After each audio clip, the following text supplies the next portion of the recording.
সামনে রয়েছে, রেকর্ড হতে থাকে। আপনার আমার প্রত্যেকটা আমলকে রেকর্ড করে রাখেন কে?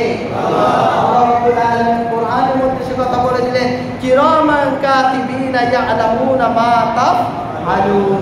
ওমনি তুমি 24টা ঘন্টা ঘুমে যাওয়ার সময় ঘুম থেকে উঠে সেই সন্ধ্যা পর্যন্ত আবার শুতে গিয়ে সেই ফজর পর্যন্ত কি করেছো কি করো নাই, প্রত্যেকটা কাজ রেকর্ড করেছে কার কাছে?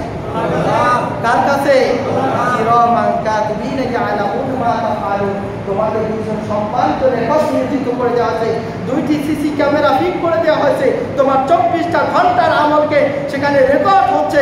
কাল কিয়ামতের ময়দানে তোমার সামনে তোমার আমল নামা তুলে দেওয়া হবে, তোমাকেই করতে বলা হবে। সুবহানাল্লাহ। তাহলে আমি যদি আজকের জুমার দিন শুধু জুমার নামাজ পড়ি শেষ করি, বাকি 4 ওয়াক্ত নামাজ কি ফরজ না নফল? বাকি 4 ওয়াক্ত নামাজ কি ফরজ? যদি ফরজটা মন থেকে বিশ্বাস করি, কেন আমরা নামাজ পড়ি?